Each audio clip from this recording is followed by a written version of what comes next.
Hello dear friend, स्वागत है आप सभी का हमारे इस यूट्यूब चैनल मिशन मंजिल में। तो आज हम प्रीवियस ईयर क्वेश्चन का पार्ट 5 को लेकर आए हैं। तो चलिए, इसमें हम लोग लॉन्ग क्वेश्चंस को देख रहे थे। तो आज का क्वेश्चन है क्वेश्चन नंबर 27।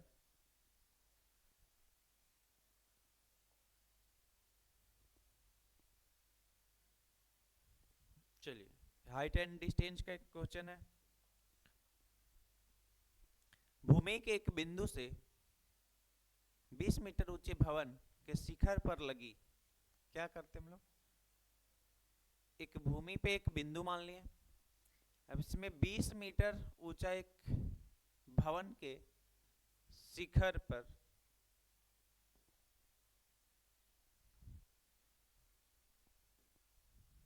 20 मीटर ऊंचा भवन है। तो 20 मीटर ऊंचा भवन हम लोग लिए, भूमि का एक बिंदु लिए, शिखर पर लगी एक संचार मीनार। ये बिल्डिंग है 20 मीटर ऊंचा है। अब इस पे एक मीनार लगा हुआ, मीनार के तल और शिखर का उन्नयन कोण क्रमशः 45 डिग्री और 60 डिग्री है। अब ये देखिए, ये भवन है, इस पे मीनार लगा हुआ है। तो ये मीनार का क्या हो जाएगा, तल होगा, और ये मीनार का लगी संचार मीनार का तल और शिखर। तो तल हो गया आपका ये, और ये हो गया शिखर। तो भूमि के एक बिंदु से यहाँ पे हम लोग इसका टावर का जो एक बार तल लेते हैं, मीनार का, ये सॉरी संचार मीनार, हाँ संचार मीनार, मीनार का ये तल लिए, फिर भूमि के एक बिंदु से मीनार का शिखर लेते हम लोग।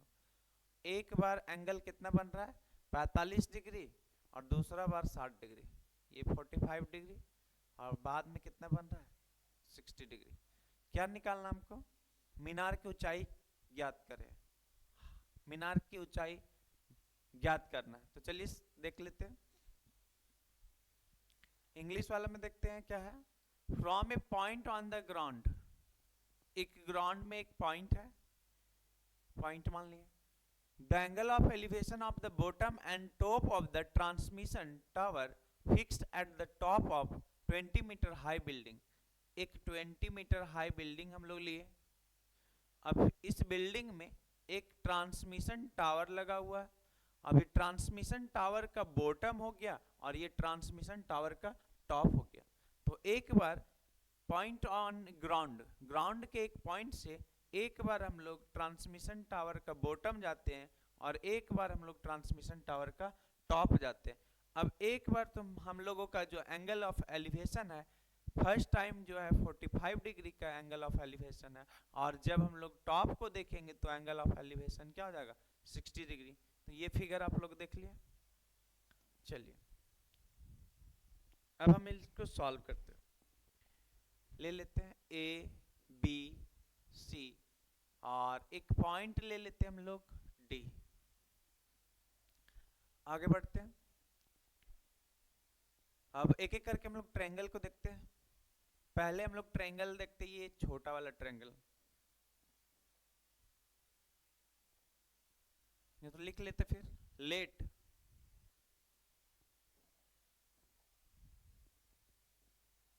लेट ये ए बी जो है, ये ए बी जो है ये बिल्डिंग है, और ये बी सी जो है वो ट्रांसमिशन टावर है। Let A B is a building and BC and BC is a transmission tower। माना ए बी एक भवन तथा बीसी एक संचार मीनार है।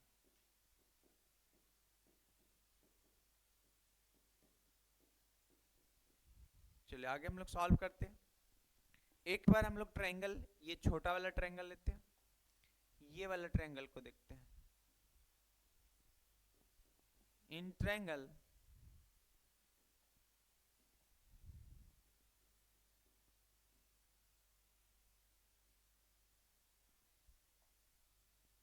इन ट्रायंगल ABD, ABD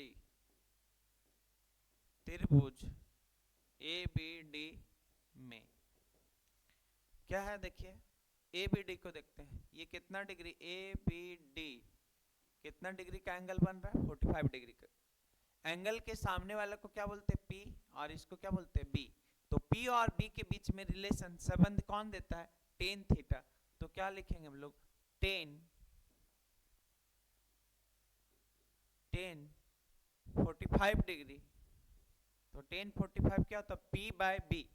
तो P कौन है, AB, और B कौन होगा, AD। तो टेन 45 का वैल्यू 1 और AB का वैल्यू देखिए दिया हुआ कितना, 20, नीचे क्या है, AD। अब क्रॉस मल्टीप्लाई करेंगे तो यहां से क्या निकलेगा, AD का वैल्यू कितना निकलेगा, 20 मीटर। चलिए अब हम लोग नेक्स्ट फिगर को देखते हैं।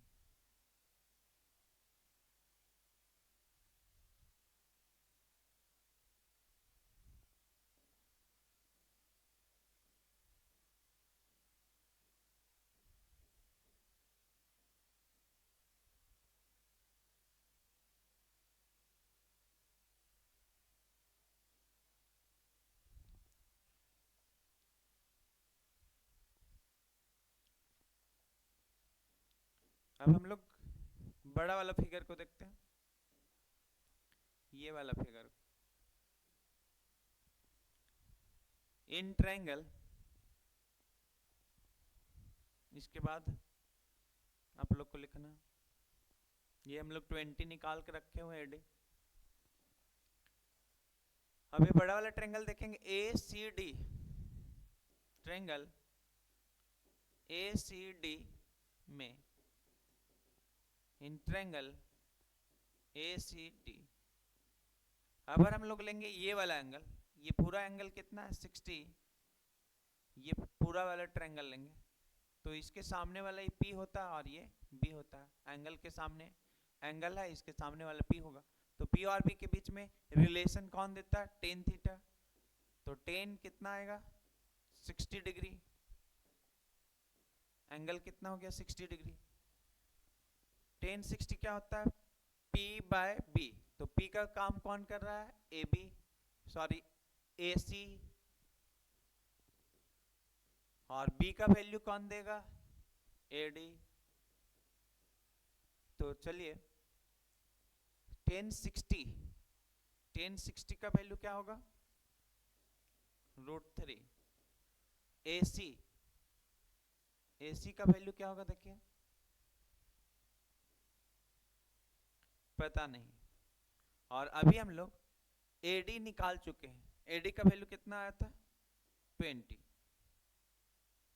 तो क्रॉस मल्टीप्लाई करेंगे तो AC का वैल्यू कितना निकलेगा, BC√3। देखिए यहां से यहां तक निकल गया आपका BC 20√3। A से C का डिस्टेंस निकल गया 20√3, और यहां से यहां कितना है, 20 मीटर। तो क्या होगा, यहां से यहां की ऊंचाई निकालना है हमको, BC निकालना है। तो BC बराबर क्या होगा, BC निकालना है तो क्या करना होगा, AC में से घटा देना होगा कितना, AB को, AC माइनस AB। तो AC का वैल्यू कितना है, 20√3। AC का वैल्यू कितना, AB का वैल्यू कितना है, 20। तो कॉमन क्या आ जाएगा, 20 अगर कॉमन लेते हैं तो यहाँ से क्या निकलेगा, √3, और यहाँ से क्या बचेगा, 1।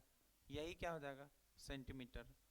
अब हम लोग क्या किए, ये BC, और BC किसको माने थे, मीनार को। तो लास्ट में लिख देंगे मीनार की ऊंचाई, मीनार की ऊंचाई, हाइट ऑफ ट्रांसमिशन टावर, या तो फिर height of tower, height of tower कितना होगा, 20√3 - 1 सेंटीमीटर। ये हो गया आपका आंसर। चलिए इसका सेकेंड क्वेश्चन को भी हम लोग देख लेते हैं।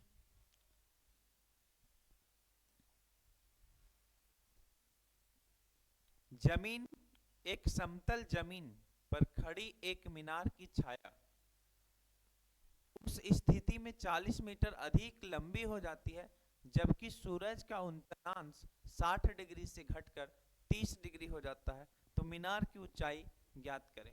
ध्यान देते हैं।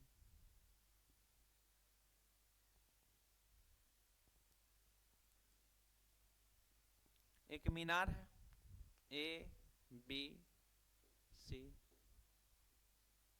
तो ए बी क्या हो गया, एक मीनार हो गया। अब इसकी छाया, अब ये एक मीनार है तो इसकी छाया यही ना बनेगी, ये इसकी छाया हो गई। अब क्या बोला, इसकी 40 मीटर अधिक लंबी हो जाता है, छाया की लंबाई 40 मीटर अधिक लंबी हो जाएगी, मतलब ये 40 मीटर बढ़ जाएगा। कब, जब सूर्य का उनतास 60 डिग्री से घटकर 30 डिग्री होगा। पहले जो इसका सूर्य का कौन था 60 डिग्री, और घटकर कितना हो गया 30 डिग्री, तो 60 से घटकर 30 हो जाएगा, तो इसकी छाया की जो लंबाई थी 40 मीटर बढ़ जाएगी। तो आगे बढ़ते हैं हम लोग।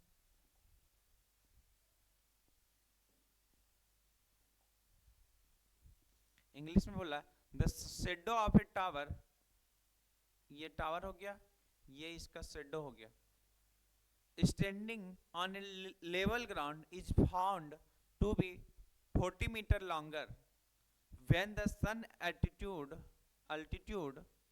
is 60 degree than when it is 30 degree than when it is 60, find the height of tower।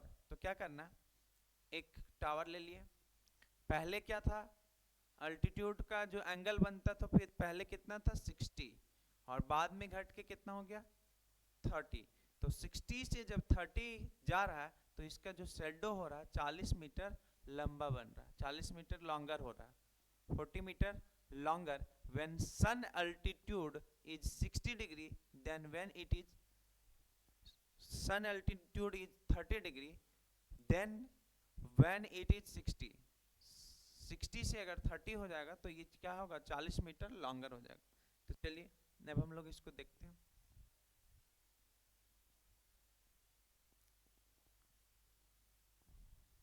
सबसे पहले हम लोग ये 40 दिया हुआ, इसको हम लोग मान लेते हैं h, ए बी का हाइट क्या मान लेते हैं h, और कुछ जानकारी दिया नहीं है, बस ये दिया हुआ तो इसको h मान लेते हैं। तो एक बार हम लोग छोटा वाला ट्रायंगल को देखेंगे और एक बार हम लोग बड़ा वाला ट्रायंगल को देखते हैं। लिखना है तो फिर लिख लेंगे। माना ए बी एक मीनार,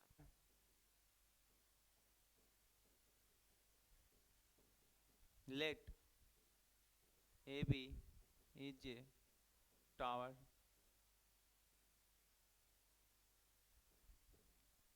कौन सा ट्रायंगल लेते हैं, इन ट्रायंगल, पहले छोटा वाला लेते हैं ए बी सी त्रिभुज ए बी सी में, तो त्रिभुज ए बी सी में क्या होगा, ये वाला ट्रायंगल देखते हैं, ए बी सी है, एंगल कितना है 60, 60 के सामने वाला क्या होता है P और ये B, तो P और B के बीच में रिलेशन कौन देता है tan थीटा, तो क्या होगा tan 60 degree, tan 60 degree, tan 60 क्या होगा P बाय B, तो P बाय B, तो P के जगह में क्या लिखेंगे हम लोग AB और B के जगह में क्या लिखेंगे BC। tan 60 रहने देते हैं, tan 60 का वैल्यू पुट करते हैं, tan 60 का वैल्यू क्या होता है √3 और AB का वैल्यू हम लोग क्या कंसीडर किए हैं h,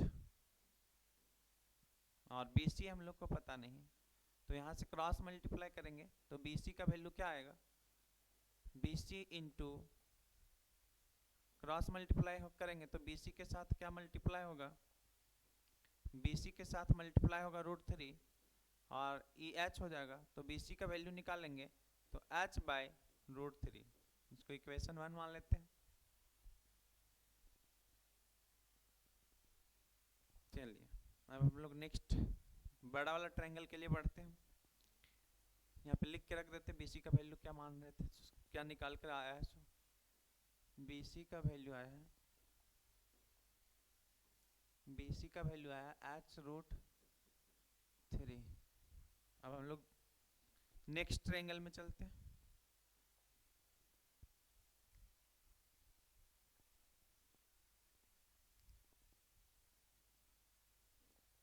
ये वाला ट्रायंगल में चलते हैं, बड़ा वाला ट्रायंगल में।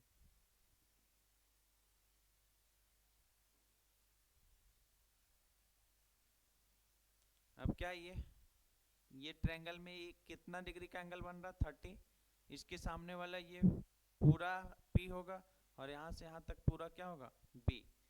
तो P और B के बीच में कौन रिलेशन देता है, tan थीटा। तो tan कितना डिग्री, कितना हो गया 30 डिग्री, P/B। तो P की जगह में क्या आएगा, AB, और B की जगह में क्या आएगा, BD। tan 30 का वैल्यू 1/√3। AB को क्या मान के रखे हम लोग, H। और BC यहाँ से यहाँ तक हो जाएगा, तो अभी रहने देते हैं BC। क्रॉस मल्टीप्लाई करेंगे तो क्या होगा, BC और ये क्या होगा, h√3। क्रॉस मल्टीप्लाई कर दी, BC का वैल्यू क्या आ गया, h√3।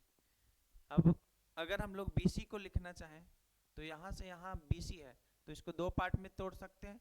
पहला यहाँ से यहाँ, सॉरी इसमें हम BC कर देते, BD होगा पूरा यहाँ तक वाला पार्ट, BD यहाँ से यहाँ तक, ये BD होगा, यहाँ भी BD होगा। अब BD को अगर हम लोग लिखना चाहें, ये BD है तो ये दो पार्ट में टूटेगा, ये BC प्लस CD। तो BC plus CD equal to h√3। BC का वैल्यू देखिए निकाल कर रखे हम लोग यहाँ पे, h/√3। और CD का वैल्यू देखिए फिगर में दिया हुआ है कितना, 40 इक्वल टू h√3। अभी इधर 40 रख लेते हैं, 40 को इसको इधर भेज देते हैं, प्लस में इधर आएगा तो माइनस में। 40 दोनों से क्या कॉमन आएगा, h कॉमन आएगा, तो यहाँ क्या बचेगा, √3, और यहाँ पे क्या बचेगा, 1/√3। यहाँ रहने देते 40। ये 1 और √3 का एलसीएम क्या होगा, √3। इसको इससे मल्टीप्लाई करेंगे तो √3 और √3 3 बना देगा, -1। 40 इक्वल टू h इंटू 2/√3।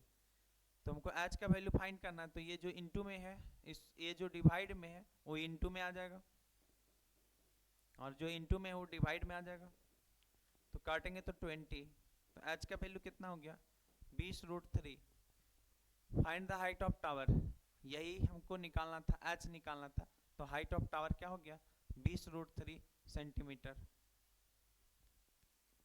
तो ये हो गया ट्रिगोनोमेट्री का दोनों हाइट एंड डिस्टेंस का दोनों सवाल। अब बढ़ते हैं हम लोग नेक्स्ट सवाल की ओर।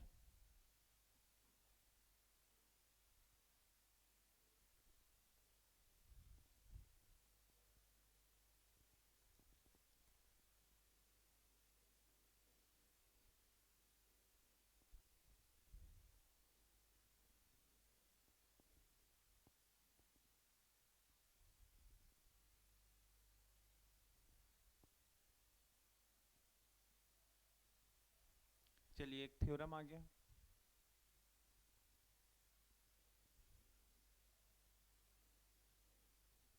चलिए थ्योरम को प्रूव करते हैं हम लोग।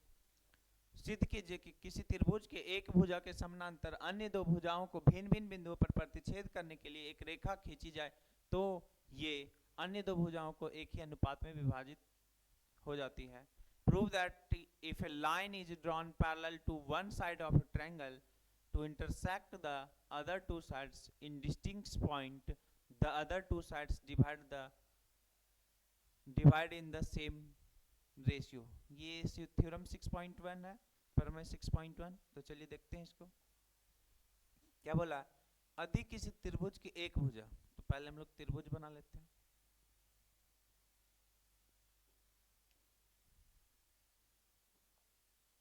थोड़ा सा बड़ा बनाना होगा।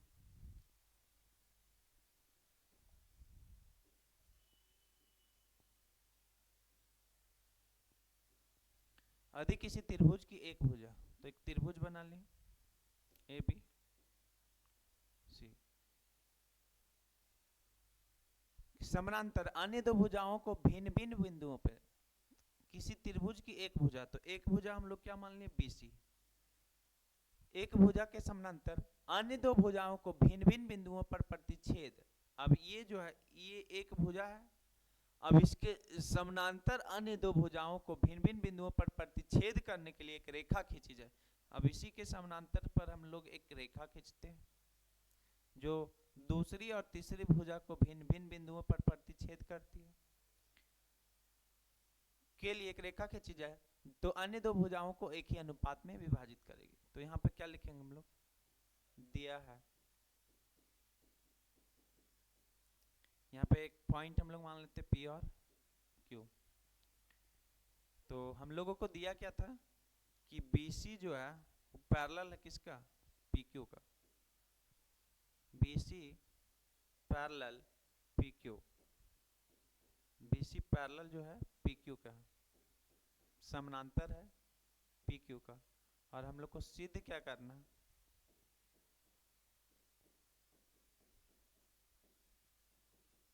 कि रेशियो बराबर होगा। मतलब यहाँ से AP और यहाँ से BP, AP बाय PB और फिर यहाँ से AQ by QC, AQ by QC, ratio बराबर होगा।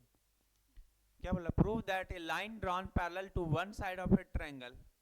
देखिए एक ट्रायंगल का वन साइड लिए, इसके पैरेलल में एक लाइन ड्रॉन किए, intersect the other two sides, ये अदर टू साइड्स हुआ, इसको इंटरसेक्ट भी किया, डिस्टिंक्ट पॉइंट अलग अलग पॉइंट पे डिस्टिंक्ट पॉइंट पे इंटरसेक्ट किया, the other two sides divided in the same ratio. तो ये जो दोनों साइड बच गया ये सेम रेशियो में डिवाइड होगा। तो पहला AP और PB, AP PB, फिर AQ और फिर QC, ये हम लोग को प्रूव करना है।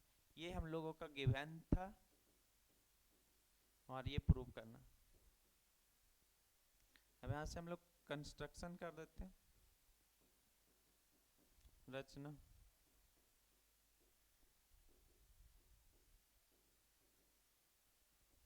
कंस्ट्रक्शन वाला को हम लोग अलग कलर से देते हैं। चलिए अब यहाँ से एक हम लोग लंब खींचते हैं,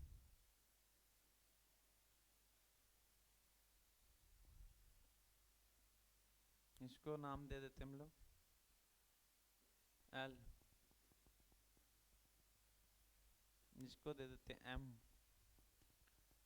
और ये दोनों को भी मिला देते हैं।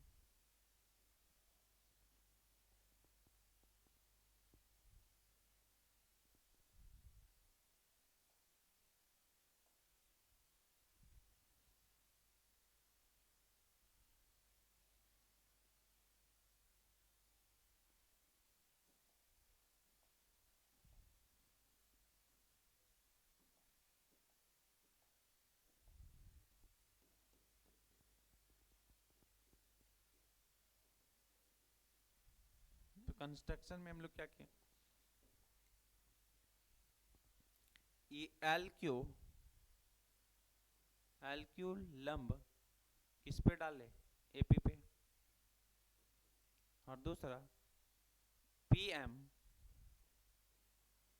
लंब किस पे डाले, PM लंब AQ। और क्या किए हम लोग, C से PQ को भी मिलाए हैं और B से Q को भी मिलाएं। तो चलिए इसमें देखते हैं आगे हम लोग, ये पूरा कंप्लीट ही कर देते हैं।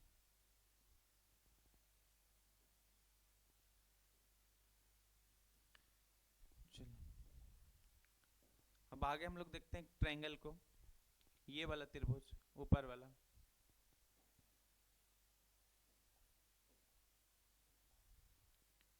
ये वाला त्रिभुज को देखते हैं। अब इसका एरिया निकालेंगे। Area of triangle A P Q. तो एरिया निकालने का फॉर्मूला क्या होता है? 1/2 बेस इंटू हाइट। तो बेस का काम कौन करेगा? देखिए ये इसका बेस हो जाएगा, ये इसका बेस हो गया, और ये इसका क्या हो जाएगा? हाइट हो जाएगा। तो बेस के जगह में हम लोग क्या लिखे? 1/2 बेस, ये 1/2 बेस के जगह में क्या हो जाएगा? AP, और हाइट के जगह में क्या होगा? LQ। फिर अब हम लोग ये वाला ट्रायंगल का एरिया निकालते हैं। ये वाला ट्रायंगल का क्या है? BPQ। Area of triangle BPQ। तो इसका भी वही फॉर्मूला होगा, 1/2 बेस इंटू हाइट। तो यहाँ पे देखते हैं 1/2। अब इसका बेस क्या होगा? ये ट्रायंगल है, तो अगर इसको हम लोग बेस ले लेते हैं PB को, तो ये वाला इसका जो बाहर वाला है उसको हाइट लेना होगा। जैसे कोई ट्रायंगल है इस तरह से, इस तरह से, तब इसका हाइट अगर इधर नहीं है और इधर एक परपेंडिकुलर लाइन दिया हुआ है, तो यही इसका बाहर वाला हाइट हो जाएगा। तो सेम इसी तरह से यहाँ पे क्या होगा?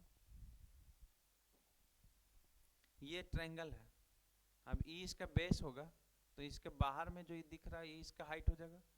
तो बेस के जगह में तो हम लोग लेंगे PB गुना हाइट के जगह में क्या लेंगे? LQ। अब इक्वेशन 1 है, इक्वेशन 2 है, दोनों को डिवाइड करते हैं। समीकरण 1/2, इक्वेशन 1 को हम लोग डिवाइड करते हैं 2 से, तो क्या होगा? एरिया ऑफ ट्रायंगल APQ बटा नीचे क्या लेंगे? एरिया ऑफ ट्रायंगल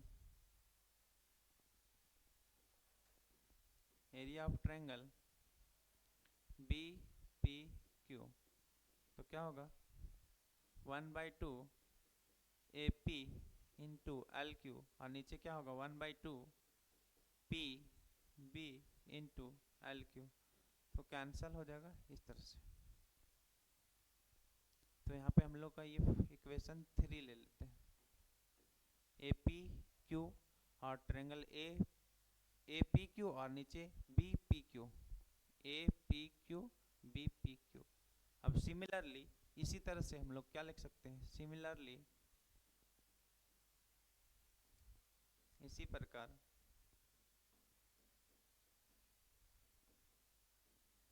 अगर हम लोग एरिया ये पहले बड़ा लेंगे APQ, और फिर नीचे ये वाला लेंगे, इधर साइड वाला, ये इधर साइड वाला लेते हैं, तो क्या होगा? PQC, area of triangle PQC। तो क्या हो जाएगा? 1/2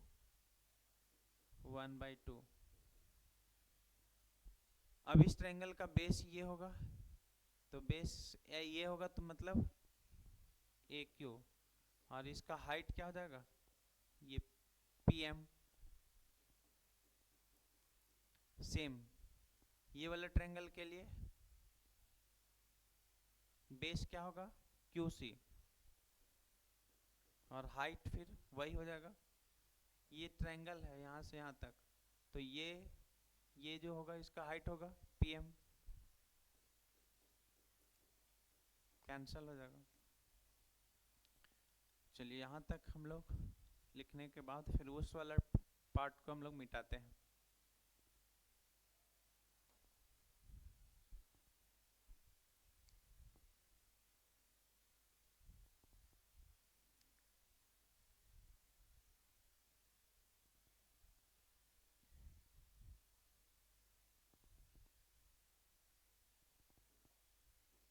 हो गया।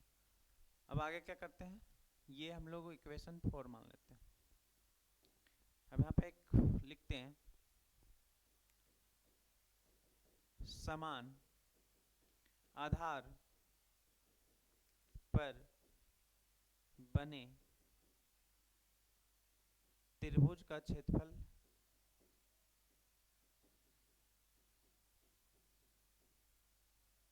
बराबर होते हैं।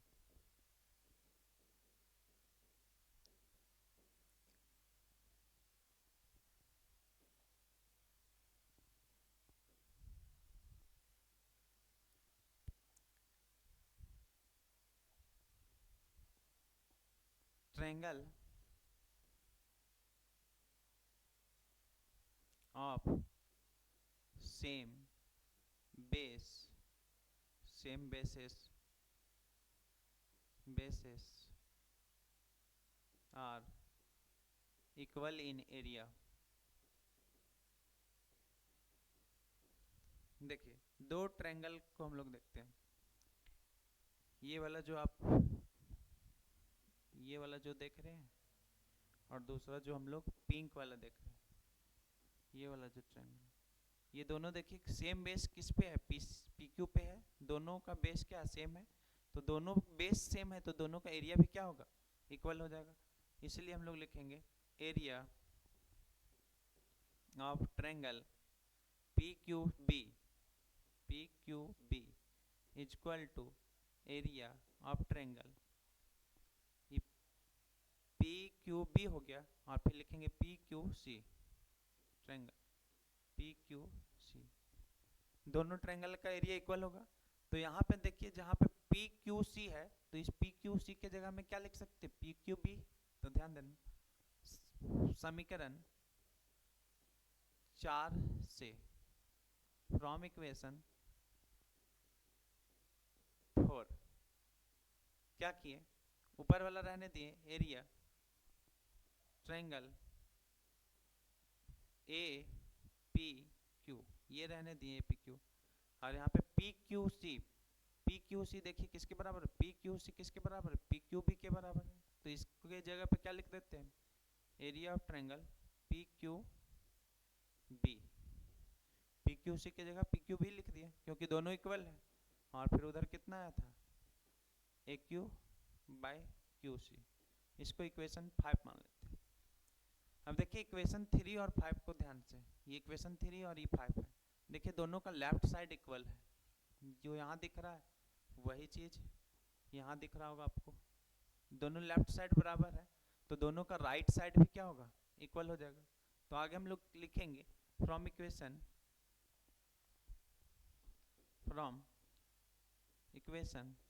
3 एंड 5, समीकरण 3 तथा 5 से। तो समीकरण 3 में क्या था, AP by PB, AP by PB, और समीकरण 5 में क्या है, AQ by QC, AQ by QC। और यही चीज हम लोग को क्या करना था, प्रूव करना था, AP by PB AQ by QC दोनों क्या होगा, इक्वल होगा, यही फिर प्रूव करना था। तो थोड़ा सा लंबा जा रहा है, प्रूव वाला थ्योरम वाला था और यहाँ पे थोड़ा सा स्पेस की वजह से, और लेकिन समझ में आ गया होगा आप लोग, थोड़ा सा टाइम देने का प्रयास करें। फिर चलिए अब नेक्स्ट क्वेश्चन की ओर बढ़ते हैं।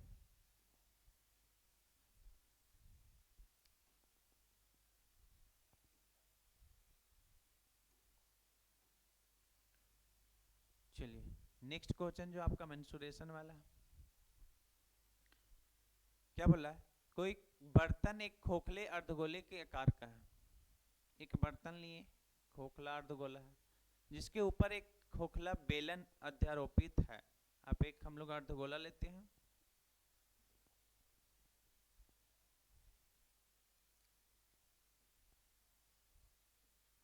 एक अर्धगोला ले लिए, अब इसके ऊपर क्या ले लिए, एक बेलन ले लिए, तो एक बर्तन बन गया।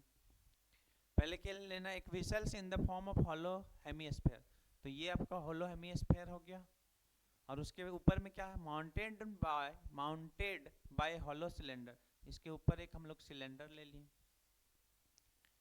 द डायमीटर ऑफ हेमिस्फेयर, देखिए डायमीटर दिया हुआ है कितना, डायमीटर कितना दिया हुआ है 14 सेंटीमीटर, तो रेडियस कितना हो जाएगा 14/2 7 सेंटीमीटर। उसके बाद क्या बोला, the total height of the whistle is 13 centimetre. यहाँ से यहाँ ये टोटल हाइट कितना दिया हुआ 13 सेंटीमीटर, और इस बर्तन की कुल ऊंचाई 13 सेंटीमीटर दिया हुआ। तो इस बर्तन का आंतरिक पृष्ठीय क्षेत्रफल ज्ञात करें, आंतरिक पृष्ठीय क्षेत्रफल ज्ञात करना है।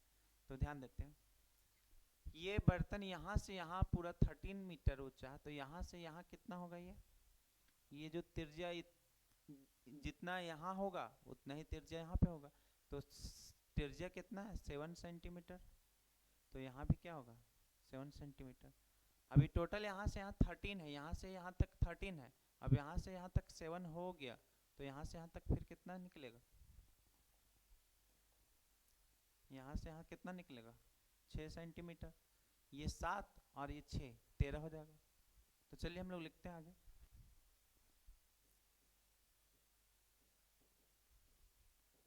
हाइट ऑफ सिलेंडर,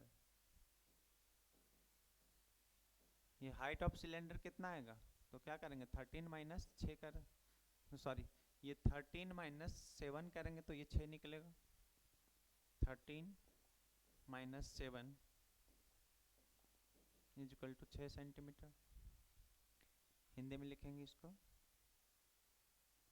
बेलन की ऊंचाई, बेलन की ऊंचाई।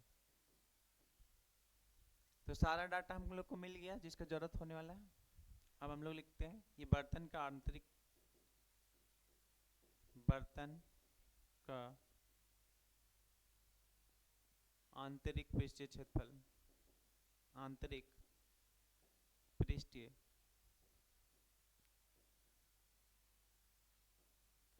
क्षेत्रफल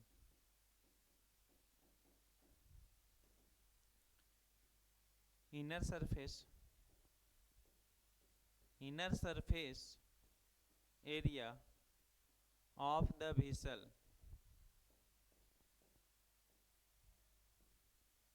अब दोनों का फॉर्मूला लगाते हैं। पहले ये हेमिस्फेयर का फॉर्मूला लगाते हैं, तो हेमिस्फेयर का क्या होता है 2πr², ये अर्धगोला का वक्र पृष्ठीय क्षेत्रफल क्या होगा 2πr²। उसके बाद क्या हल लगाते हैं, बेलन का वक्र पृष्ठीय क्षेत्रफल, तो बेलन का वक्र पृष्ठीय क्षेत्रफल क्या होता है 2πrh। ये पहले हम लोग हेमिस्फेयर का कर्व सरफेस एरिया लगाएं, फिर बाद में हम लोग ये सिलेंडर का कर्व सरफेस एरिया निकालें। दोनों का फॉर्मूला लगा दिए। अब दोनों में देखिए क्या कॉमन आ रहा है 2πr, 2πr यहाँ भी है 2πr यहाँ भी है, तो कॉमन फिर क्या आ जाएगा, यहाँ से r² में r निकल गया तो r बच जाएगा, और 2πr कॉमन निकल गया तो क्या बचेगा सिर्फ h बचेगा। चलिए अब इसको हम लोग वैल्यू इसका पुट कर देते हैं, 2π का वैल्यू 22/7, रेडियस कितना है देखिए तो 7 सेंटीमीटर, r फिर रेडियस के जगह में 7 पुट होगा, और हाइट ये वाला सिलेंडर का हाइट कितना है प्लस में था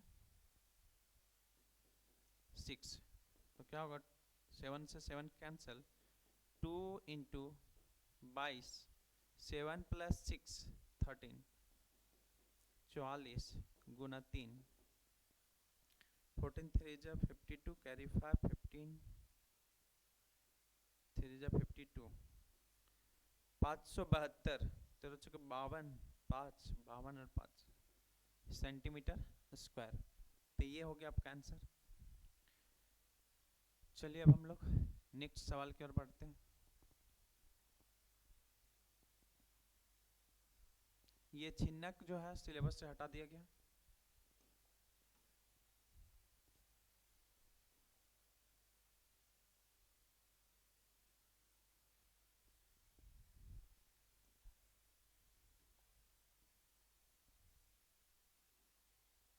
चलिए अब हम लोग देखते हैं ये स्टैटिक्स का सवाल, सांख्यिकी का। क्या निकालना है इसमें, डाटा का बहुलक ज्ञात करना है, मोड निकालना।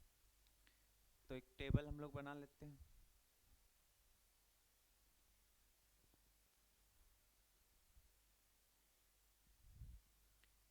आयु दिया हुआ वर्षों में, या तो डायरेक्ट इसको लिखते हैं CI, क्लास इंटरवल, और यहाँ पे फ्रीक्वेंसी बारंबारता।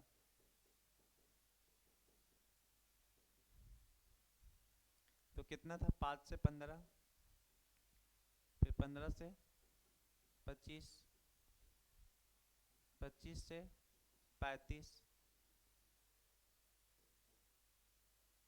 35 से 45, 45 से 55, 55 से 65।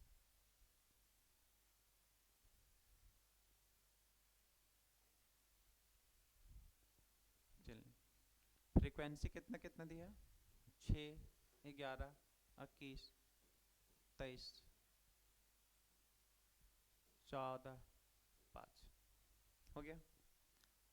अब इसमें क्या होगा, सबसे ज़्यादा जो फ्रीक्वेंसी होगा उसी के सामने वाला जो होता है उसी को बोलते हैं हम लोग बहुलक वर्ग या तो फिर मॉडल क्लास। तो मॉडल क्लास कितना हो गया, बहुलक वर्ग, बहुलक वर्ग हो गया 35 से 40। मॉडल क्लास, मॉडल क्लास हो गया 35 से 45। अब यहाँ पे क्या होता है, जो बहुलक वर्ग में सबसे छोटा होता है उसको क्या बोला जाता है, एल। तो एल का वैल्यू कितना है, 35। जो सबसे ज़्यादा डाटा था, जो सबसे बड़ा वाला डाटा था, जो सबसे बड़ा वाला फ्रीक्वेंसी था, उस फ्रीक्वेंसी को हम लोग लिखते हैं F1 से। तो F1 का वैल्यू कितना है, 23। और F1 के पहले जो होगा उसको लिखते हैं F0। तो F0 का वैल्यू कितना हो गया, 21। F1 ये हो गया, उधर वाला 0, इधर वाला जो आएगा वो क्या होगा, F2। F2, F2 का वैल्यू कितना हो गया, 14। चलिए आगे हम लोग, एक और चीज छूट गया, ये जो हाइट, ये दोनों के बीच जो डिफरेंस होता है, कितना का अंतर चल रहा, 25 15, तो 10 का अंतर है, 15 से 25 10, 25 से 35 10 का अंतर है, तो हाइट कितना हो जाएगा, 10। चलिए ये डाटा को इरेज कर देते हैं और सॉल्यूशन निकालते हैं। फार्मूला यूज करना है मोड निकालने का, बहुलक निकालने का फार्मूला होता है, बहुलक मोड निकालने का फार्मूला होता है L plus F1 minus F0 divided by 2F1 minus F0 minus F2 into H। तो L का वैल्यू कितना हो गया, 35 प्लस F1 का वैल्यू कितना हुआ, 23 माइनस F0 का वैल्यू कितना हुआ, 21, फिर 2, F1 का वैल्यू 23 माइनस F0 का वैल्यू 21 माइनस F2 का वैल्यू 14 इंटू H का वैल्यू 10। 35 प्लस 23 में 21 जाएगा, 23 में 21 माइनस होगा तो 2, 23 को 2 से करेंगे तो 46 minus 21 minus 24, 20 minus 20, sorry minus 21 और माइनस 14, तो कितना हो जाएगा, माइनस 35 इंटू 10। तो ये 35 हो जाएगा, ये 2 हुआ, 46 में 35 जाएगा तो 11 इंटू 10, तो क्या होगा 35। 2 को 10 से मल्टीप्लाई करेंगे तो 20/11, और इसका अगर 35 11 से 20 को डिवाइड करेंगे तो 11 1 जो 11 कैरी 9, 90, 11 8 88, तो 1.8 आएगा। ऐड करेंगे 35 प्लस 1.8 तो 36.8, 36.8, ये हो गया आंसर, मोड निकल गया। चलिए इसका सेकेंड क्वेश्चन को हम लोग देख लेते हैं। इसका जो सेकेंड क्वेश्चन है, मीडियन या मीन निकालना होगा, मीडियन निकालना। तो इस डाटा का हम लोग क्या निकालना, मीडियन फाइंड करना, माध्य का फाइंड करना। तो डाटा को पहले हम लोग लिख लेते हैं।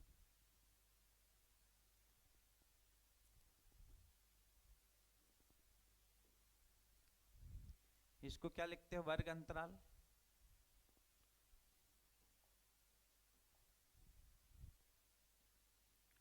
क्लास इंटरवल CI, हिंदी वाले लिखेगा वर्ग अंतराल। इसको लिखते बारंबारता, फ्रीक्वेंसी, शॉर्ट में लिखेंगे FI। फिर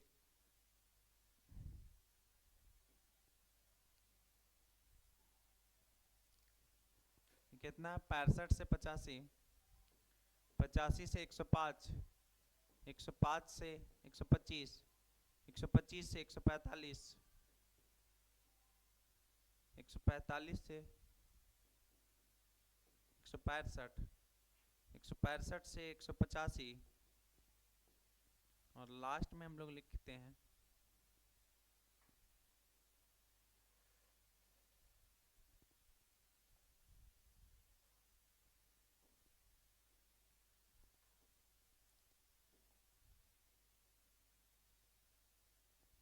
लास्ट में लिखते हैं 185 से 205।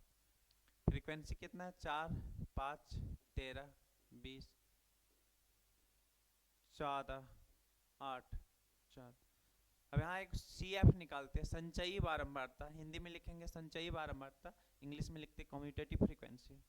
तो ये तो 4 होगा, ये दोनों को ऐड करके यहाँ पे लिखेंगे 9। 4 और 5 को ऐड करेंगे तो 9, फिर इसको ऐड करेंगे 13 और 9 22, फिर इसको ऐड करेंगे 42, फिर इसको ऐड करेंगे 56, 56 और 8 को ऐड करेंगे 64, 64 और 8 को ऐड करेंगे 68। तो क्या हो गया, n जो मेरा हुआ 68। सबसे जो सारा को ऐड करके नीचे जो आया, सारा का सम जो आया वो 68 आया। अब हम लोग को यहाँ पे निकालना होता n/2, तो 68 को 2 से डिवाइड करेंगे तो क्या होगा 34। ये हमारा क्या हो गया n/2। अब देखेंगे CF में 34 आया, 34 से जस्ट बड़ा डाटा क्या दिख रहा है CF में, तो 34 से जस्ट बड़ा आपको क्या दिख रहा है 42। तो इसके सामने वाला जो होगा ये वाला हो जाएगा माध्यक वर्ग। वहां पे बहुलक वर्ग था, यहाँ पे क्या होगा माध्यक वर्ग। तो माध्यक वर्ग इसी को बोलते हैं हम लोग मीडियन क्लास, मीडियन क्लास। तो मीडियन क्लास कहाँ से कहाँ तक निकला, ये सबसे ज़्यादा, ये सॉरी ज़्यादा नहीं, 34 से जस्ट बड़ा 42, और 42 के सामने वाला जो क्लास होगा उसी को बोलते हैं मीडियन क्लास। तो कितना हो गया 125 से 145। अब इसका L कितना हुआ 125। उसके बाद फिर हम लोग इसमें क्या करते हैं, ये वाला जो होता है